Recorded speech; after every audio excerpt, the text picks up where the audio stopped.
વાંચવા માટે બી જોઈએ. ભગવાન સ્વામિનારાયણે વચનામૃતમાં કીધું છે, યાદ રાખવું હોય એના 4 સ્ટેપ છે યાદ રાખવામાં બી. એટલે જ મેં કીધું કે આપણે વિવેકાનંદજી નથી કે એકવાર વાંચ્યું ને પાનું ફાડી દીધું, એવું માનવાનું જ નહીં.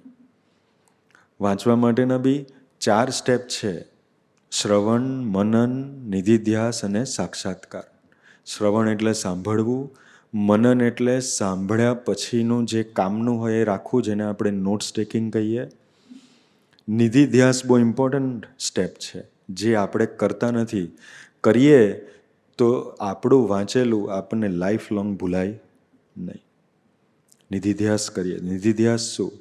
વાંચેલું જે હોય, આપણે તો ખાલી ક્લાસમાં સાંભળીએ છીએ કે બુકમાં વાંચીએ છીએ, એ તો ખાલી ફર્સ્ટ સ્ટેપ છે, એ તો ખાલી શ્રવણ છે.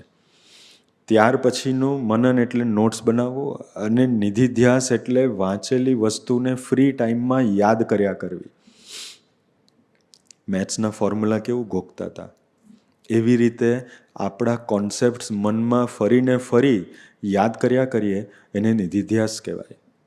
સવારના પોરમાં નહાતા હોય ત્યારે તો ફિઝિકલ એક્ટિવિટી છે, મન નવરું છે આપણું. કપડાં પહેરતા હોય એ ફિઝિકલ એક્ટિવિટી છે, મન નવરું છે. વાળ ઓળતા હોય એ ફિઝિકલ એક્ટિવિટી છે, મન નવરું છે. બ્રેકફાસ્ટ કરીએ, ફિઝિકલ એક્ટિવિટી છે, મન નવરું છે.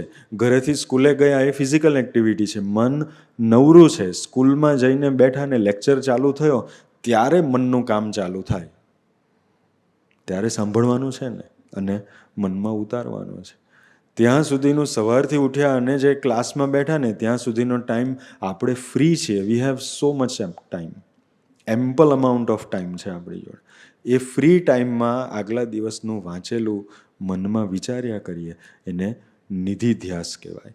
એવો જ્યારે નિધિધ્યાસ કરીએ ત્યારે ભગવાન સ્વામિનારાયણ કીધું કે ચોથું સ્ટેજ આવે ને એને સાક્ષાત્કાર કહેવાય. સાક્ષાત્કાર એટલે શું? એ વસ્તુ આપણને અડધી રાત્રે બી ઊંઘમાંથી ઉઠાડીને પૂછે તો આપણે ક્યારેય એનો ખોટો જવાબ આપીએ નહીં, એને સાક્ષાત્કાર કહેવાય. જે આપણે અનુભવેલો જ છે, આપણને આપણા નામનો સાક્ષાત્કાર જ છે ને. આનંદ સ્વામીને ઉઠાડે ને પૂછે અડધી રાત્રે આમ પાણી રેડીને, નામ શું છે? તો આનંદ સાગર સ્વામી જ બોલે, બીજું નામ બોલીએ આપણે? નામનો સાક્ષાત્કાર થઈ ગયો છે. કેમ?